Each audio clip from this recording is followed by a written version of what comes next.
살아계신 아버지 하나님 은혜를 감사합니다. 이 새벽에도 저희들 생명 연장해 주시고 귀하고 복된 자리, 말씀이 있는 자리에 불러주셔서 또한 감사합니다.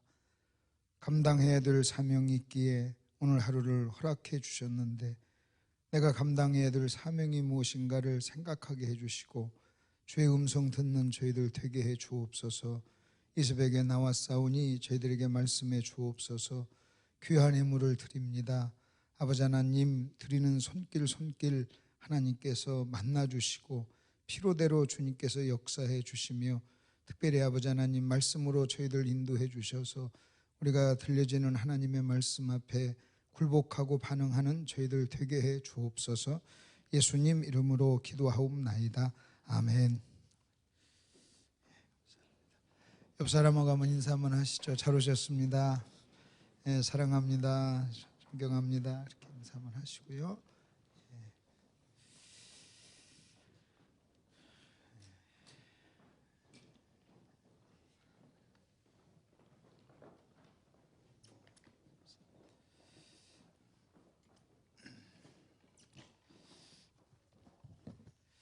우리 오과를 할 차례입니다. 오과를. 어제는 제가 조금 아침에 새벽에 설교가 조금 길었는데 오늘 좀 조금 더 어제보다 짧게 할 테니까요. 한번 보십시다요. 노마서를 여러분 이해하는 것이 이제 복음을 이해하는 겁니다. 노마서는 복음 중에 복음입니다. 그래서 노마서를 이해하는 것이 참 우리에게 필요하다 하는 것인데 노마서 1장을 한번 보시죠. 노마서 1장. 여러분 노마서를 본격적으로 들어가기 전에 여러분이 노마서를 통해서 먼저 큰 교훈 한두 개를 좀 먼저 정리를 좀 할 필요가 있습니다. 사도 바울은 노마에 가서 복음을 증거하기를 원했습니다. 그의 마음이 얼마나 강력했는지 그가 노마로 가고자 하는 강력한 마음의 소원을 표현하는 이런 표현들이 나옵니다. 여러분이 한번 거기 한번 보십시오. 노마서 1장을 한번 보세요. 1장 10절입니다. 어떻게 하든지 이제 하나님의 뜻 안에서 너에게로 나아갈 좋은 길 얻기를 구하노라. 노마로 가서 복음을 전하고 노마에서 하나님의 말씀을 전할 그런 선한 소원을 가지고 있었죠. 여러분 11절 보십시오. 내가 너희 보기를 간절히 원하는 것은 여러분 간절히 원했습니다. 신령한 은사, 신령한 선물을 그들에게 나눠주어 그들을 정말로 돕고 싶었어요. 그러니까 참 동기가 얼마나 선하고 좋은 겁니까? 13절에 보면 형제들아 내가 여러 번 너에게 가고자 한 것을 너희가 모르기를 원하지 아니하노니 여러 번 가고자 했다고 얘기하죠. 그리고 15절에서도 할 수 있는 대로 노마에 있는 너희에게도 복음을 전하기를 원한다. 이런 표현들은 사도 바울이 가지고 있었던 노마에 가서 복음을 전하고자 했던 사도 바울의 소원 혹은 마음의 어떤 그 강력한 그 열정, 그것을 느끼게 합니다. 근데 여기서 우리가 질문해야 될 게 그래서 이렇게 가기를 원하고 가고자 하는 소원이 있으면 그냥 가면 되잖아요. 여러분 지금 사도 바울은 노마로 갈 때 무슨 부흥회를 하러 가는 거 아니에요. 여러분 부흥회는요 그 교회에서 불러주지 않으면 아무도 갈 수 없습니다. 근데 가서 그냥 복음 전도하는 거예요. 여러분이 주한역 앞에, 여러분 참 이상하잖아요. 하나님 내가 주한역 앞에서 복음 전하기를 원합니다. 내가 주한역 앞에서 간절히 복음 전하기를 원합니다. 하나님 내가 여러 번 주한역 앞에서 복음 전하기를 원했습니다. 그럼 그거 좀 이상하지 않아요? 아니 주한역 앞에 가서 그냥 복음 전하면 되지. 누가 주한역 못 가게 하는 거 아니잖아요. 주한역 가면 죽인다 막 그런 것도 아니잖아요. 솔직히 내가 어느 교회를 가려면 담임 목사의 허락 없이는요 어떤 교회도 갈 수 없습니다. 제가 많은 교회 1000번이 넘는 교회를 부흥회를 했는데요 단 한 번도 담임 목사의 허락 없이 간 교회가 없어요. 뭐 그런 큰 교회든 작은 교회든 상관이 없어요. 여러분 내가 아무리 뭐 세계적인 목사라 할지라도 저 시골에 50명 20명 모인 교회도요 그 교회 담임 목사의 허락 없이는요 갈 수가 없는 거잖아요. 근데 지금 이것은 그런 건 아니잖아요. 어쩌면 그냥 가서 바울은 선교사였기 때문에. 그럼에도 불구하고 이렇게 이런 소원이 있는데도 그가 가지 않았던 이유가 뭔가, 또 갈 수 없었던 이유가 뭔가 할 때 마음속에 하나님의 뜻에 대한 확신이었어요. 하나님이 길을 막았어요. 여러분 사도 바울은요 에루살렘으로 갈 때 에루살렘에 가면 죽음이 기다리고 있다는 것을 알면서도 갔어요. 그리고 여자들이 기도하면서 당신 가면 죽으니까 가지 마세요 하고 울면서 말려도요, 바울이 이렇게 얘기합니다. 너희가 어찌 울어 내 마음을 혼란하게 산란하게 하느냐, 그렇지 말아라 하면서 그는요 또박또박 그 길을 갔던 사람이에요. 로마에서 환란이 기다린다고 또는 죽음이 기다린다고 여러분 바울이 복음 고난 두려워서 안 갈 사람이 아니었습니다.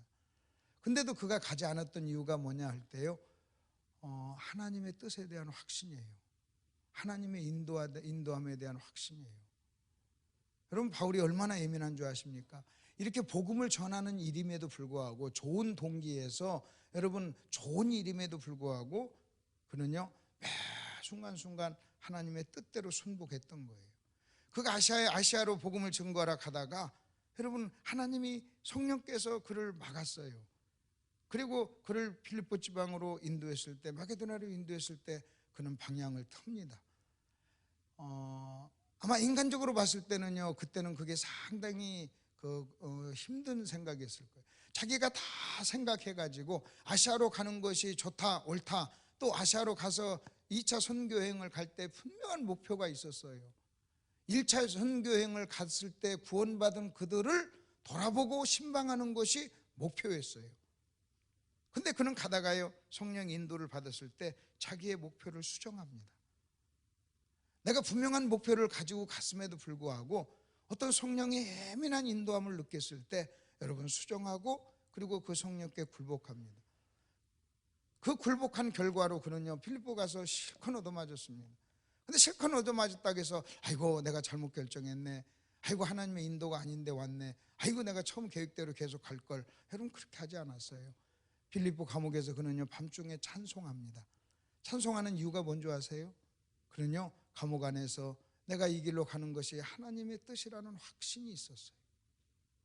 환경이 좋아서 찬송하는 거 아닙니다. 여러분 그리스도인은요 환경이 좋아서 찬송하는 것이 아니라, 또는 환경이 좋아서 찬송하면 환경이 어려우면 우리는 불평해야 돼요. 우리는 환경이 좋아서 찬송하는 것이 아니라 하나님의 뜻이기에 찬송하는 겁니다. 이것이 하나님의 뜻이라는 확신이 있기에 찬송하는 거예요. 찬송할 수 없는 환경 속에서도 이것이 하나님의 뜻이야 했기 때문에 어떤 사람들은요 죽어가면서도 찬송했던 거예요. 하나님의 뜻이 저와 여러분에게 찬송, 여러분이 정말로 거듭나고 여러분 안에 정말로 성령이 계시다면, 여러분 우리가 하나님의 뜻대로 하나님의 뜻대로 가잖아요. 그러면 내 속에 있는 성령 하나님이 그것을 기뻐하세요. 그리고 우리는 그 기쁨을 같이 동참하며 누리는 거예요. 반대로 만일 여러분 안에 성령이 계신데 여러분이 하나님의 뜻에 거역하잖아요. 그럼 여러분 속에 있는 성령이 탄식하고, 그 성령의 탄식 때문에 환경이 좋아도요 여러분에게 기쁨이 없는 거예요. 여러분 예수 안에서의 기쁨이라고 하는 것은 이런 거죠. 그러면 지금 바울이 이렇게 가고 싶은데도 그가 가지 않는 이유가 뭐냐? 하나님의 뜻에 대한 확신이었어요. 그래서 그렇게 가기를 원하는데도 하나 성령이 막고, 가기를 원하는데도 성령이 막고, 그리고 성령이 막고 막으니까 여러분 바울은요 하나님의 뜻에 순복합니다. 계속해서 성령이 막으니까 여러분 바울이 한 일이 있어요. 그게 노마서예요.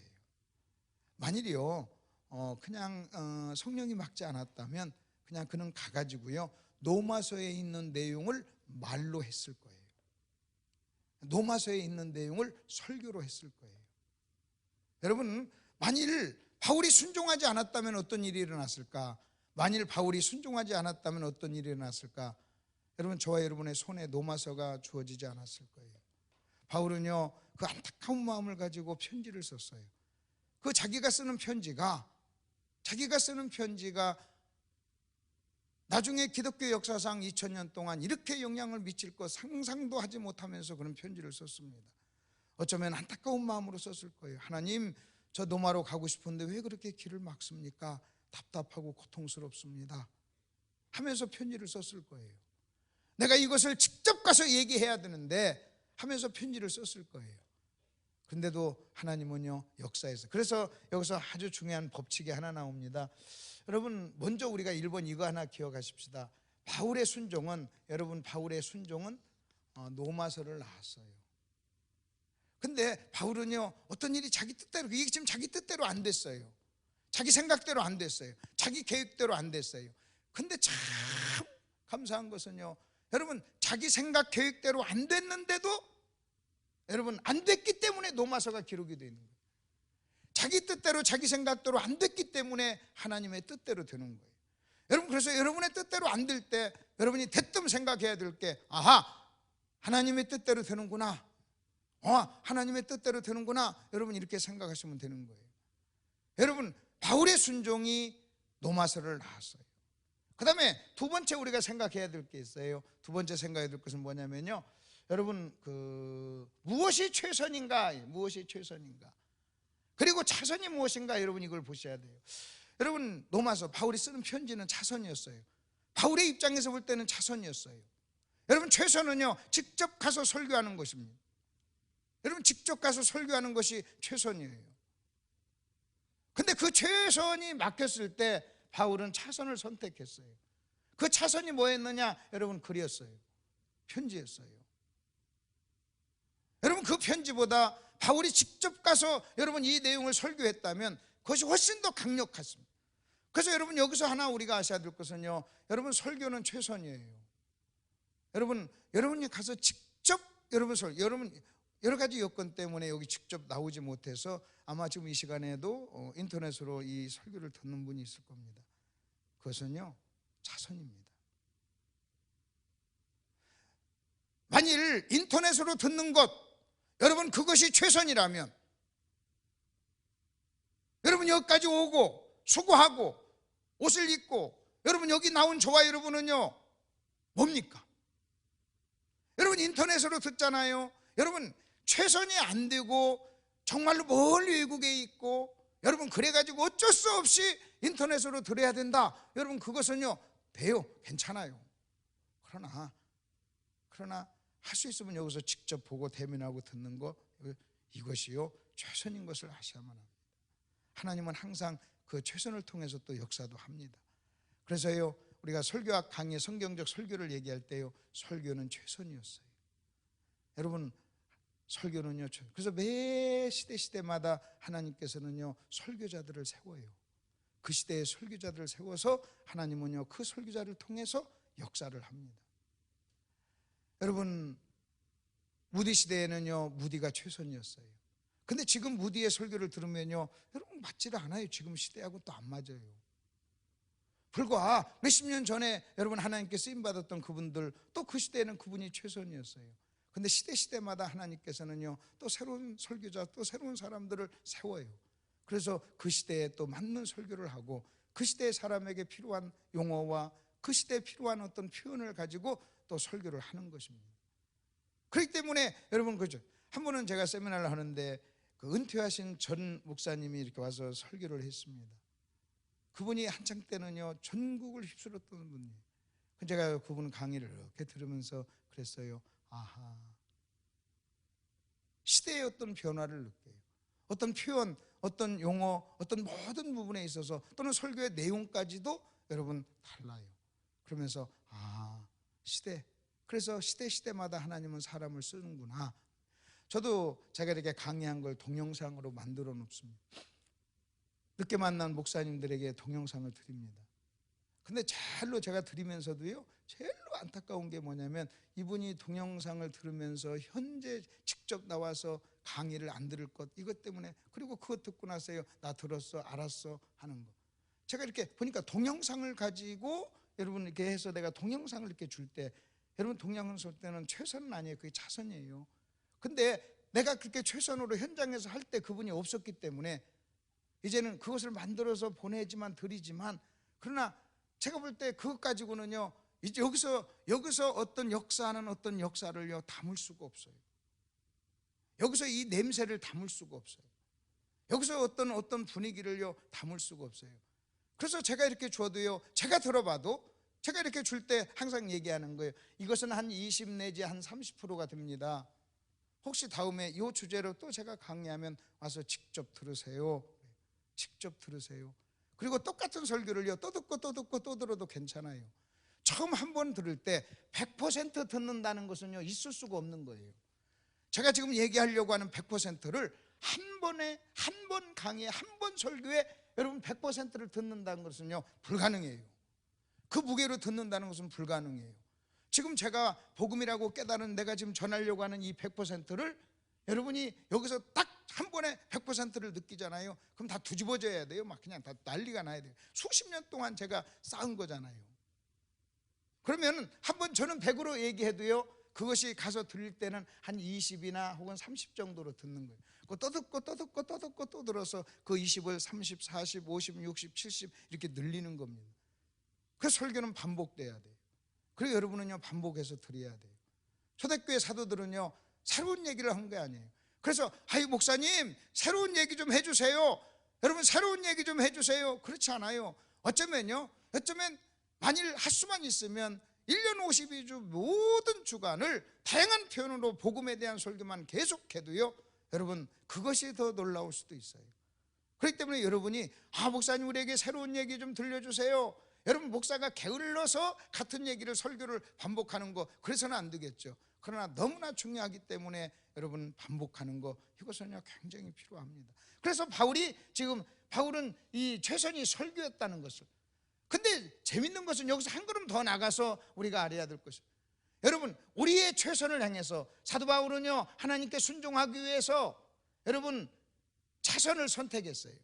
근데 그 순종하기 위해서 차선을 선택했음에도 불구하고 하나님은 우리의 차선을 가지고 하나님의 최선을 만들어요. 우리의 차선을 가지고요 때로는 우리의 실패를 가지고 우리의 무너짐을 가지고 우리의 연약함을 가지고 하나님은 강함을 만들어요.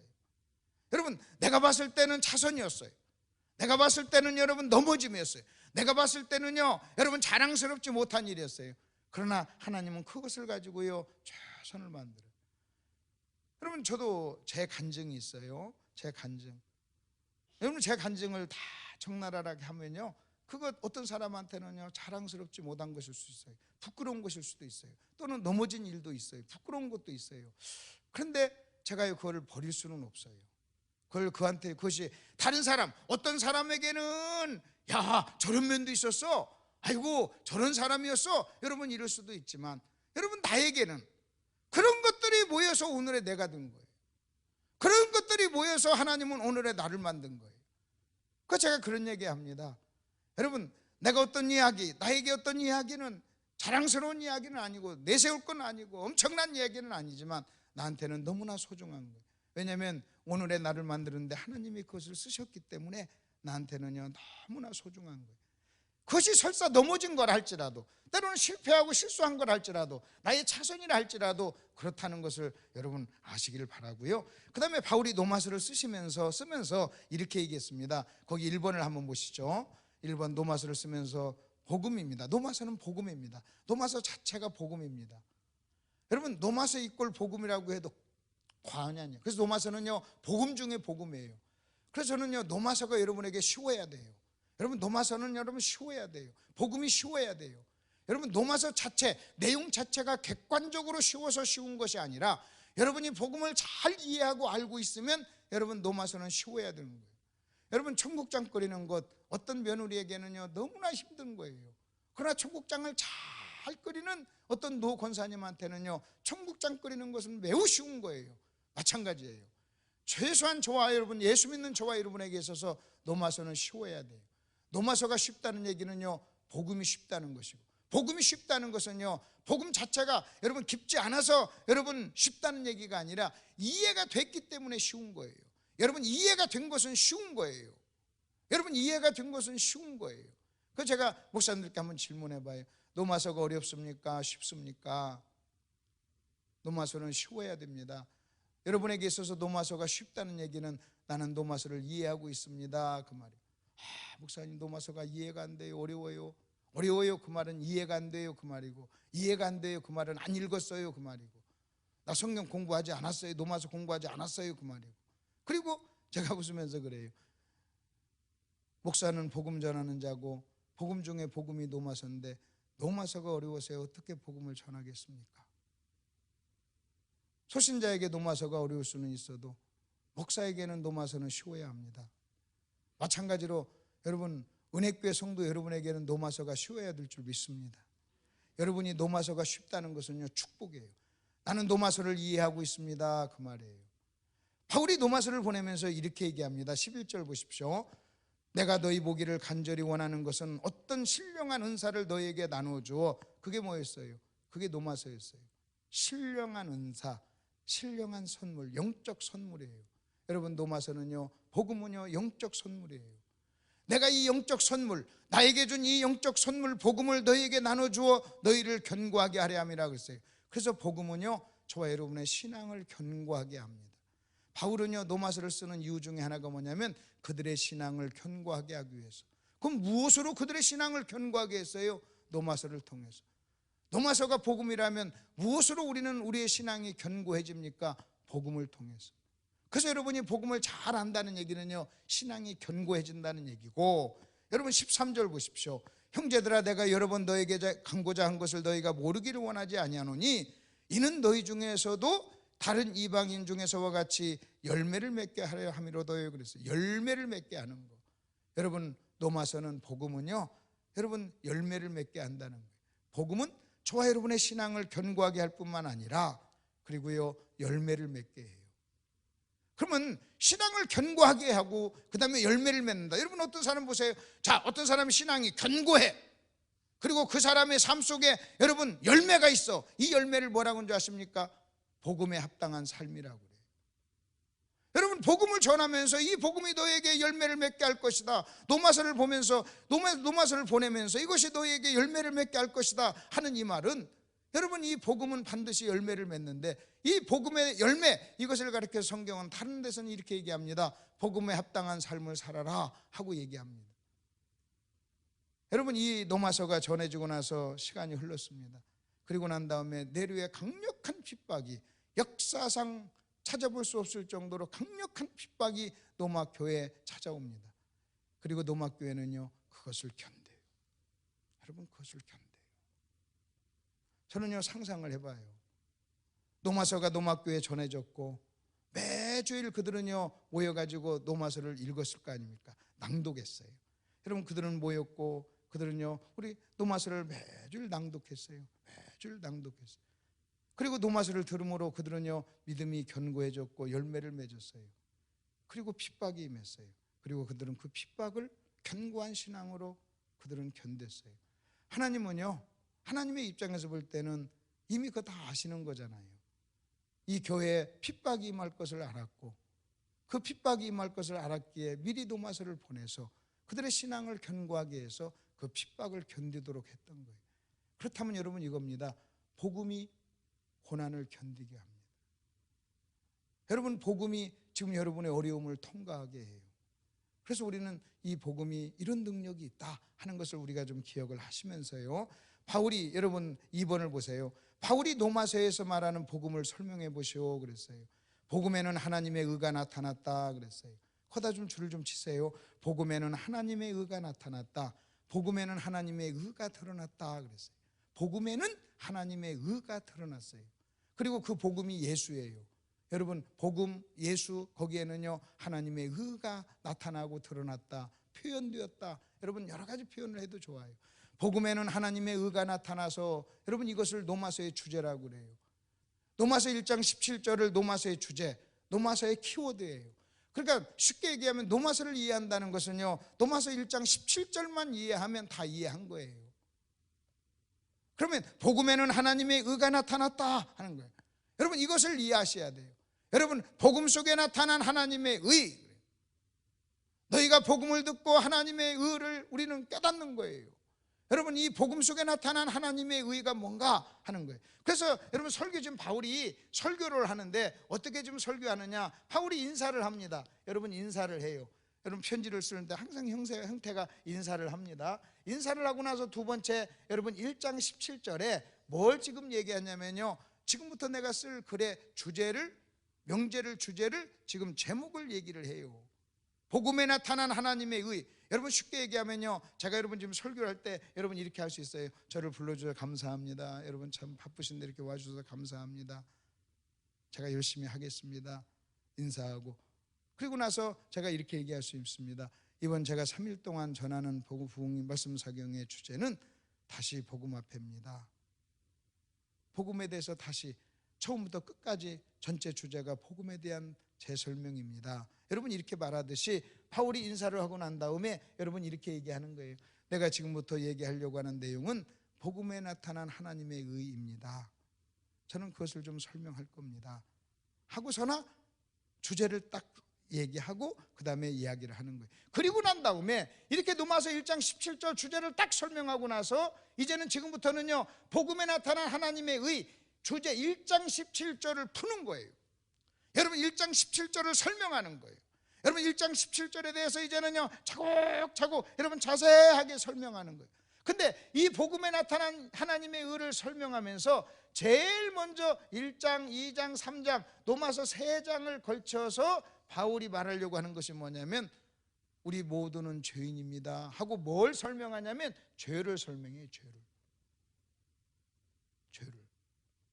그게 로마서 1, 2, 3장이에요 그러면 여기서 우리가 뭘 아셔야 되냐면 복음을 이해하려면 하나님의 의를 이해하려면 여러분 죄에 대한 이해가 있어야 된다는 거예요. 죄에 대한 이해가 없이 복음을 이해한다는 것은 불가능해요. 여러분이 가지고 있는 죄에 대한 생각, 여러분이 가지고 있는 죄에 대한 생각이 내가 복음을 받아들이느냐, 여러분 저 복음을 거절하느냐 하는 것을 결정하는 거예요. 나는 죄인이 아니야. 이 사람은요, 여러분 복음을 받아들일 수가 없어요. 만일 여러분이 죄에 대한 생각 속에서 여러분 죄를 그냥 단순히 윤리적인 관점에서 죄를 생각하면요, 여러분 그 사람은요, 여러분 복음을 제대로 이해한 사람이 아니에요.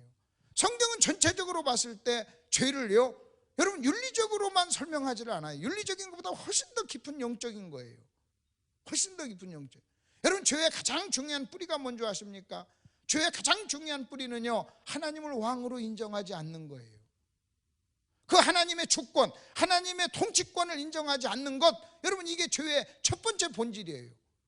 그 첫 번째 죄, 하나님을 왕으로 인정하지 않는 모든 행위를 불순종이라고 그래요. 하나님의 주권을 인정하는 행위를 순종이라고 그래요. 그렇다면 여러분 어떤 사람은요, 하나님의 통치권을 인정하지 않으면서도요 윤리적으로 깨끗하게 사는 사람이 있을 수 있어요. 그러니까 죄는 1차적으로 여러분 윤리적인 성격을 띈 게 아니라는 거예요. 그래서 또 하나는 죄는 뭐냐? 하나님의 공급하심으로 살지 않는 거예요. 자기 힘으로 사는 거예요. 그래서 죄는 기본적으로 두 가지 형태를 띠고 있습니다. 하나님의 통치권을 인정하지 않고 하나님의 공급을 인정하지 않고, 다시 말하면 하나님의 통치를 받지 않고 자기 힘으로 사는 거예요. 자기가 왕이 되어서 자기 생각대로 자기 능력으로 사는 것, 여러분 이것이 죄고, 여러분 이 두 가지 뿌리에서 나머지 모든 부분은 파생된 열매에 불과한 거예요. 그렇기 때문에 죄라고 하는 것은 실제 죄의 뿌리, 가장 밑에 뿌리는 통치권과 그 다음에 하나님의 공급하심에 대한 거부예요. 그렇다면 여러분 보십시오. 1, 2, 3장을 걸쳐서 여러분 지금 바울은 죄를 쭉 설명을 합니다. 그러면 복음에 대한 이해가 있으려면 죄에 대한 이해가 있어야 된다. 그래서 죄가 뭔가, 죄가 얼마나 심각한가.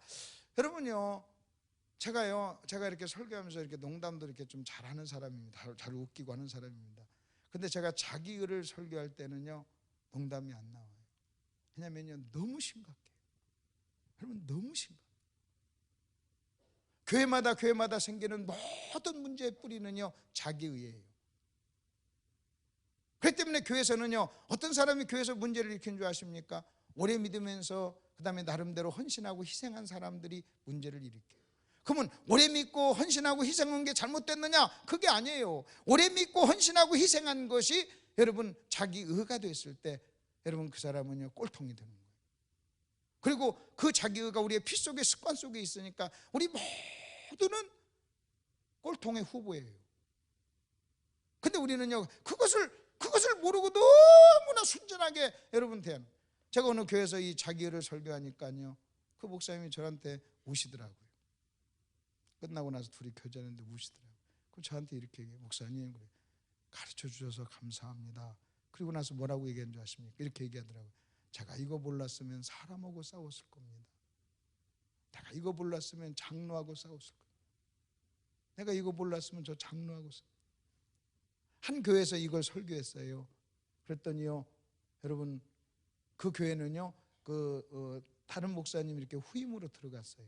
뭐 조그마한 교회입니다. 다른 목사님 후임으로 들어갔는데 그 사람이 들어가고 난 다음에 그 교회에서 헌금의 한 70%를 하는 그 아주 유력한 사람들이 몇 사람이요? 떠났어요. 사람은 몇 사람 안 떠났지만, 대여섯 명 떠났지만 헌금은 70%가 줄어든 거예요. 그러니까 나머지 있는 그 성도들이요, 목사님을 원망하는 거예요. 힘드니까, 형제적으로 힘드니까. 당신 때문에 그들이 떠났다. 그 전에 목사님 계실 때 그들이 잘하면서 헌금도 잘했는데 당신이 와서 떠났다. 그래가지고요, 목회 어려움을 당하는 거예요. 근데 이 설교를 쭉 하니까요, 그 성도들이요, 뭐라고 얘기했냐면, 아하, 그들이 떠난 것은 우리 목사님 때문에 떠난 것이 아니라 그들이 가지고 있는 자기 의 때문에 떠났구나. 후임 목사님이 그들의 의를 인정하지 않으니까 삐진 거예요. 그분들이 이렇게, 후임 목사님이 잘못해서 그들이 떠난 것이 아니라 후임 목사님이 그들의 의를 인정하지 않으니까 그것 때문에 불만하고 그것 때문에 막 어렵고 어려움 당하다가 또 어딘가 자기 의를 인정해 줄 그런 교회를 찾아가는 거예요.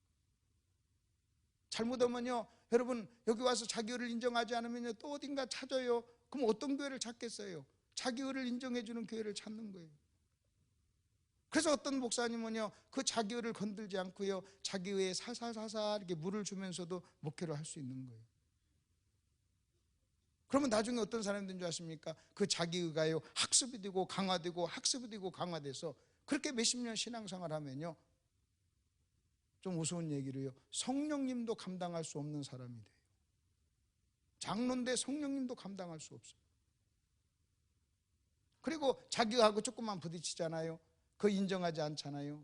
내가 아는 한 목사님은요, 내가 아는 한 장로님은요, 장로는 자기 목사 쫓아내는데 내가 전 재산, 자기 재산 전 재산을 걸어도 좋다 그랬어요. 자기 전 재산 몇백억인데 그걸 내가 걸어도 좋다 하면서 몇 년 동안 용역까지 불러가면서 쫓아냈어요. 몇 년 동안 그 싸움을 했어요. 그게 뭐냐? 그러면 왜 그랬느냐? 이것 때문이에요. 교회가 큰 교회였어요. 그러니까 여러분, 그 연합회 회장을 목사님이 그 장년부 연합회 각 부서가 있는데 연합회 회장을 하라고 한 거예요. 그러니까 거절했어요. 아이고 뭐 목사님 제가 뭐, 근데 목사님은 그걸요 진심으로 한 거예요. 예, 알겠습니다 하고 안 시켰어요. 그것 때문에 삐졌어요. 왜 한 번도 권하지 않았냐 하는 거예요. 그래가지고 2년 동안 싸웠어요. 결국 목사님 용역 200명 불렀어요. 그런 것이요, 지금 한국교회 현실입니다. 그러니까 너무나 심각한 거예요. 여러분, 복음만이, 여러분 이 죄의 뿌리가 뭔가, 죄의 원리가 뭔가 하는 이 부분을 여러분이 이해하지 않으면 안 된다는 거예요. 자, 그리고 죄에 대한 얘기를 쭉 설명을 합니다. 죄에 대한 설명을 쭉 하고 난 다음에 21절 다 마쳤어요. 거기까지 설명하고 나서요, 20절 보십시오. 3장 20절 보십시오. 그러므로 그랬어요. 여러분 거기 그러므로 그 말은요, 앞부분 모든 말을 결론 짓는 말이에요. 솔직히 이 말을 하기 위해서 앞부분을 얘기한 거예요. 여러분 이 그러므로는 로마서 1장 18절서부터 여러분 3장 20절까지를 결론 짓는 거예요. 그럼 사도 바울이 로마서 1, 2, 3장을 설명하고 죄에 대한 설명을 쭉 하고 난 다음에 그가 그 마지막 결론을 그렇게 맺습니다. 그러므로 율법의 행위로 그의 앞에 의롭다함을 얻을 육체가 없나니, 이 말을 하기 위해서.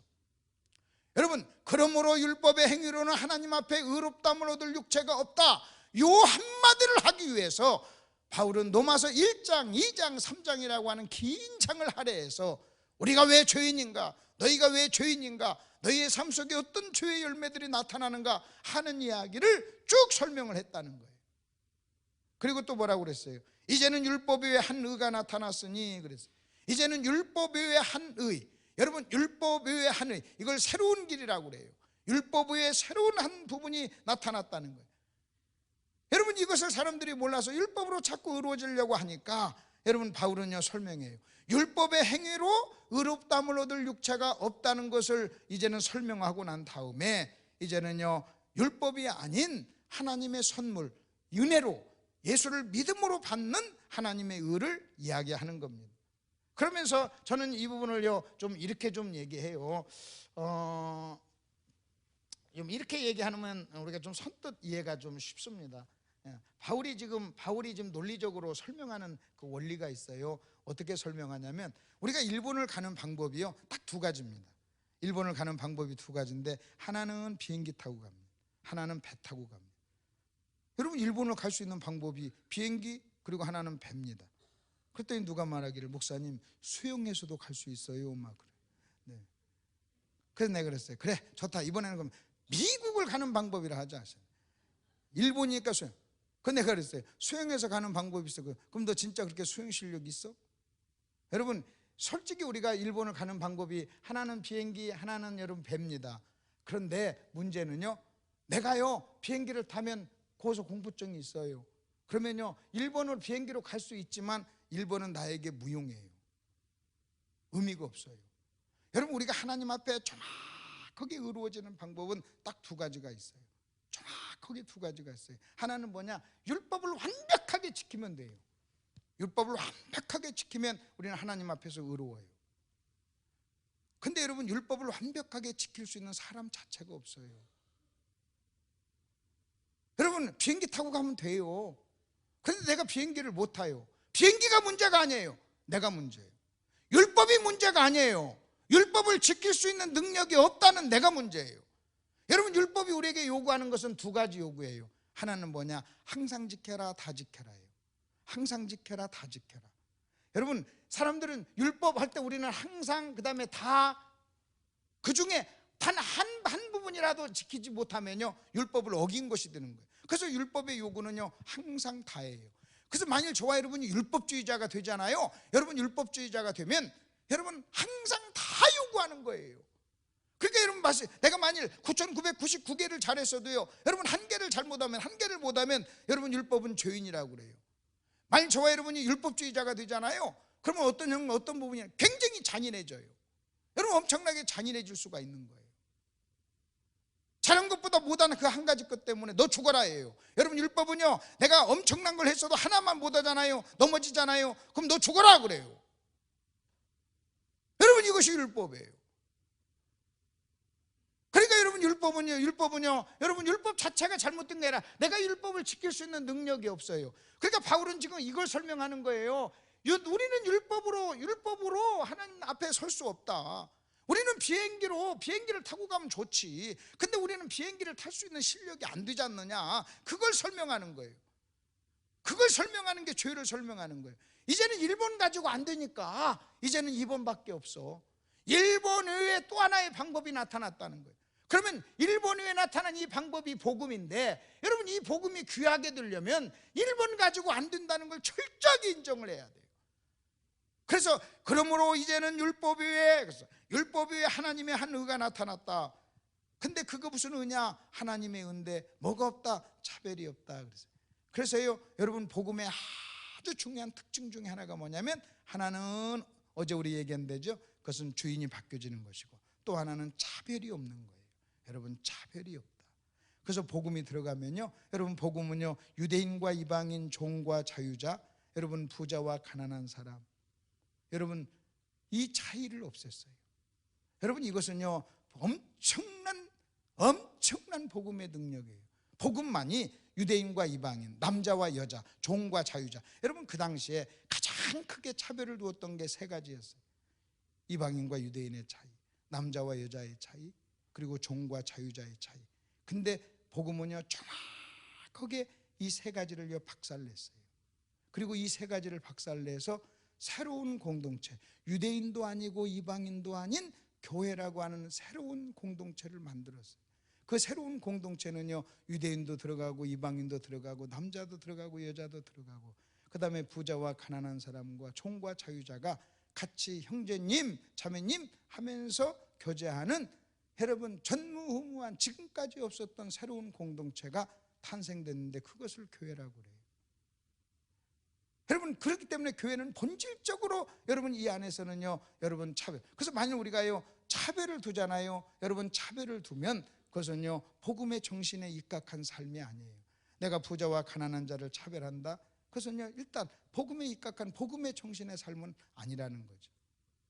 자, 그래서 복음에는 차별이 없습니다. 자, 그러면 또 한번 보십시오. 로마서 8장 33절 34절 의, 하나님의 의, 여기에서는 두 가지 측면이 있어요. 하나님의, 성경에서 하나님의 의할 때 두 가지, 법적인 측면에서 하나님의 의를 칭의라 그래요. 칭의, 우리가 잘 아시죠? 칭의.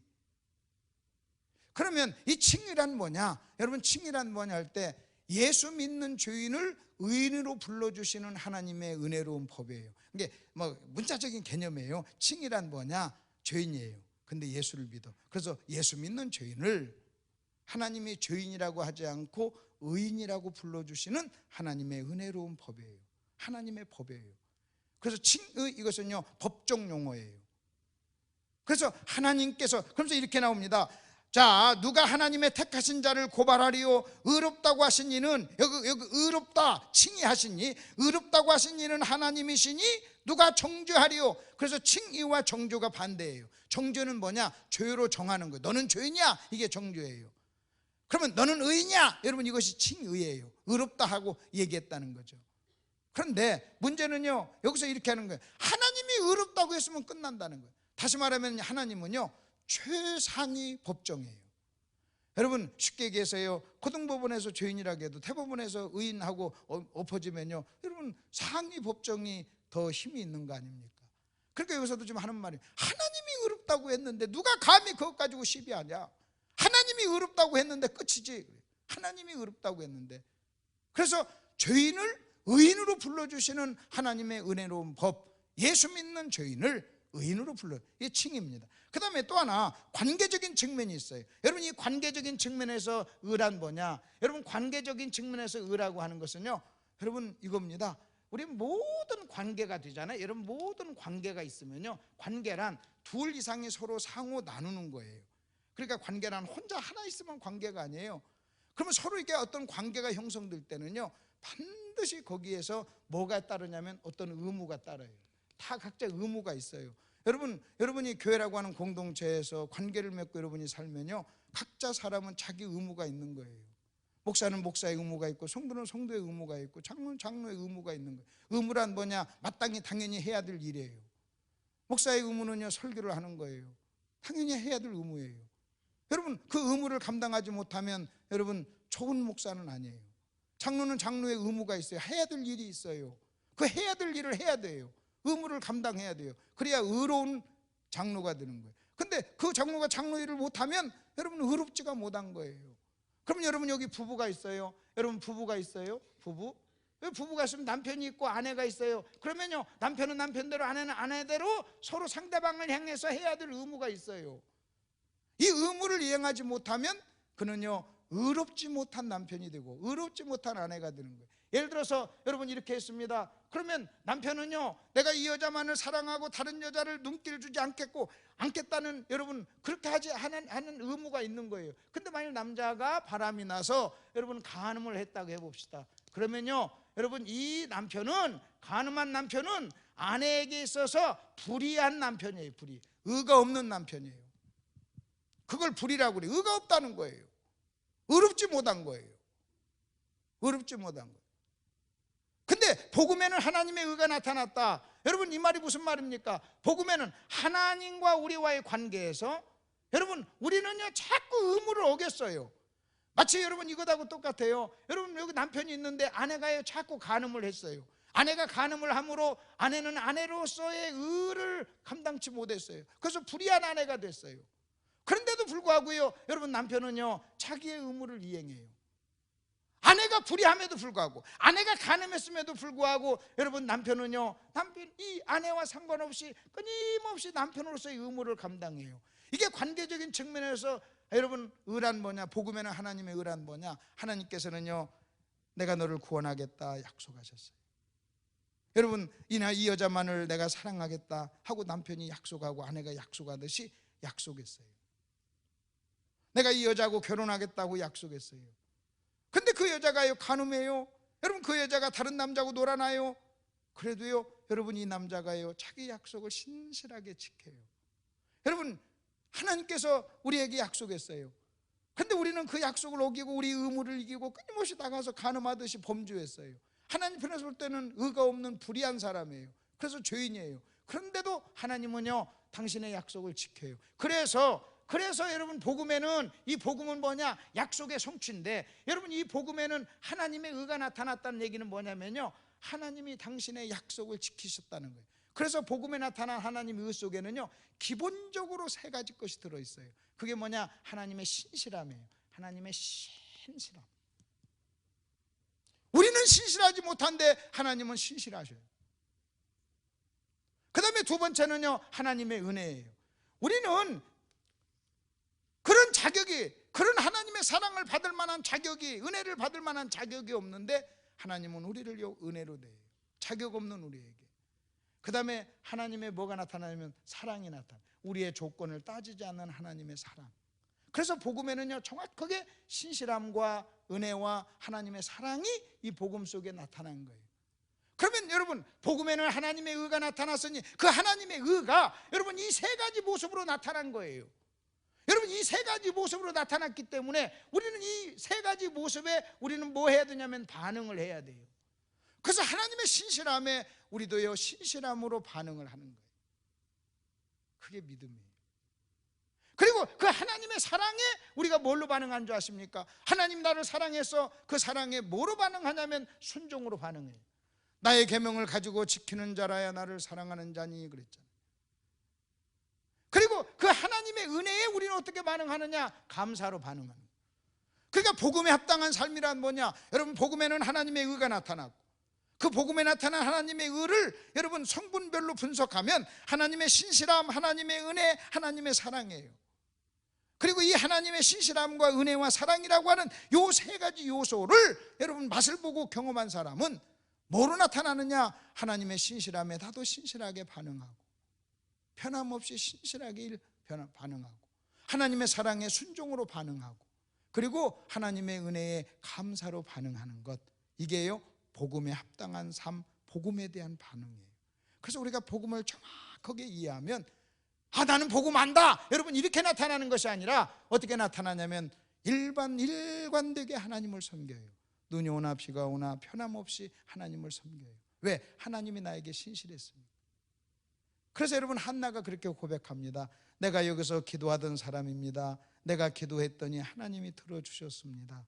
여러분 내가 기도했더니 하나님이 들어주었습니다. 이 속에 들어있는 의미가 뭔지 아세요? 내가 기도했더니 하나님이 아들을 주신다고 약속했습니다.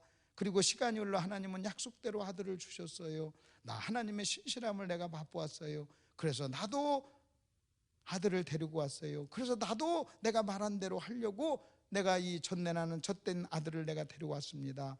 내가 하나님의 신실함을 경험했습니다. 내가 기도했더니 하나님이 내 기도를 응답해 줬습니다. 약속을 지키시는 하나님을 내가 경험했습니다. 엘리 선생이요, 그래서 나도 내 아들을 데리고 왔습니다. 약속을 지키신 하나님, 이제는 나도 약속을 지켜야죠. 내가 그 하나님의 신실함에 나도 신실하게 반응을 해야죠. 여러분 하나님은요 신실하신 분이에요. 예수를 잘 믿는다는 게 뭐예요? 여러분 예수를 잘 믿는다는 것은요 변함없이 일관되게 여러분 꾸준히 변함없이 일관되게 하나님을 사랑하는 거예요. 신실함이에요. 그리고요 사랑이에요. 감사해요. 그리고요 순종이에요. 여러분 저와 여러분에게 이 단어 신실함과 감사와 여러분 이 순종 요 세 단어가 없다면 여러분 그 사람은요 복음이 실제가 되지 않은 거예요. 복음이 실제가 되지 않은 거예요. 복음이 이론이에요. 여러분 복음이 저와 여러분의 삶 속에, 저와 여러분의 인생 속에 실제가 됐다는 것은요 여러분 요 모습으로 복음이 열매로 나타나는 거예요. 예. 자 이게 복음에 나타난 의예요. 자 그리고 바울이 이제는 3장까지 그렇게 설명을 합니다. 로마서 3장 마무리에 이렇게 설명합니다. 자 내가 복음에는 하나님의 의가 나타났다. 그리고 죄를 설명합니다. 죄를 설명하고 나서 이제는 율법 가지고 안 돼, 믿음으로 돼 하고 그걸 딱 선언하고 선포하고 나서 4장으로 딱 넘어가요. 여러분 4장 로마서 4장으로 딱 넘어가세요. 그가 한 말이 뭔지 아세요? 로마서 4장을 한번 펴보십시오. 여러분 로마서 4장을 보세요. 로마서 4장을 보면요 여러분 3절 보세요. 3절 성경이 무엇을 말하느냐. 참 기가 막힌 말. 성경이 무엇을 말하느냐 그래요. 여러분, 그러면서 지금 바울이요 1, 2, 3장을 설명하고 나서 4장으로 딱 넘어가서 하는 일이 뭐냐면, 여러분, 자기가 지금까지 내세운 명제, 율법 가지고는 안 되고 하나님의 은혜로 믿음으로, 예수를 믿음으로 구원받는다 하는 이 명제를 이제는 증명합니다. 증명하는데 뭘로 증명하느냐? 성경으로 증명해요. 그러면서 여러분, 성경을 흔들어요. 여러분, 성경을 흔들면서 이 성경이 무엇을 말합니까? 그래요. 여러분, 이 성경이 무엇을 말합니까? 하면서 그때 바울이 흔들었던 성경은요 구약 성경이에요. 그 바울이 구약 성경을 흔들면서 말하는 게, 성경이 무엇을 말하느냐, 무엇을 말하느냐 하고 나서 한 얘기가 뭡니까? 답을 얘기해요. 아브라함이 하나님을 믿음에 그것이 의로 여겨진 바 되었느니라, 요 얘기한다는 거예요. 여러분, 이 성경이 뭘 얘기합니까? 아브라함이 믿음에 그것을 의로 여겨졌다고 하는 이 믿음, 여러분 칭의, 그리고 여러분 복음, 여러분 이것을 흔들어서 증명을 하는 거예요. 그 증명을 하는데 세 가지 것으로 증명해요. 뭘 증명하느냐? 첫째는 로마서 4장 1절부터 3절까지 아브라함을 가지고 설명을 해요. 아브라함을 보자. 내가 지금까지 이제는 율법이 아니고 믿음으로 구원받는다는 걸 내가 설명했지, 이제 내가 증명할게. 아브라함을 봐. 그러면서 간단하게 이렇게 설명하는 거예요. 아브라함이 율법으로 받았니 아니면 은혜로 받았니 하는 얘기를 하는 거예요. 아브라함이 율법을 지켜서 받았는가 아니면 은혜로 받았는가? 하나님을 믿었더니 하나님이 그걸 의로 여겨줬지 않느냐? 아브라함은 율법이 있기 훨씬 전에 구원받은 사람. 그러니까 여러분, 아브라함을 가지고 지금 자기가 한 그 이야기의 증명을 지금 증명하고 있는 거예요. 그래서 아브라함입니다. 그 다음에 4절서부터는요 다윗을 가지고 설명해요. 다윗을 가지고 설명하면서 일하는 자에게는 싹시 은혜가 아니다. 여러분, 그러면서 이제는 그 행위로 구원받는 것을 일로 표현해요. 율법으로 구원받는 것을 일로 표현해요. 그래서 성경에서 율법, 행위, 일, 이것은요 다 은혜를 반하는, 은혜에 반대되는 개념으로 설명하는 거예요.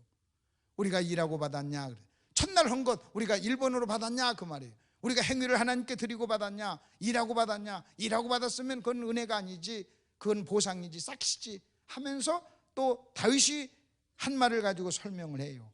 그리고 난 다음에 여러분 10절부터는요 아브라함의 할례를 가지고 설명해요. 아브라함이 15장에서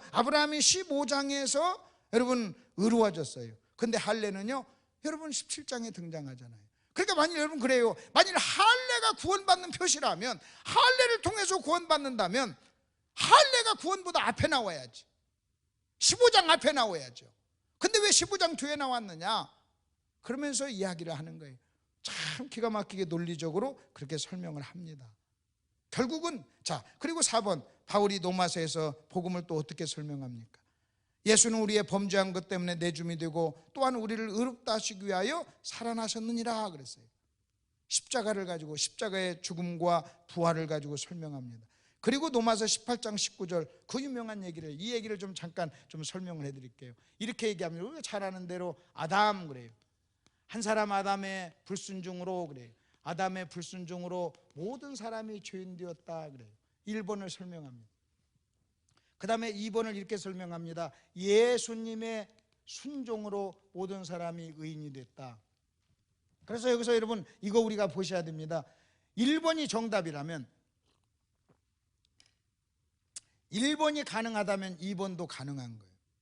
아담의 불순종 때문에 여러분 모든 사람이 죄인이 됐어요. 그래서 여러분 우리는 1번에서는요, 여러분 1번에서는 아무리 선한 사람도 죄인이에요.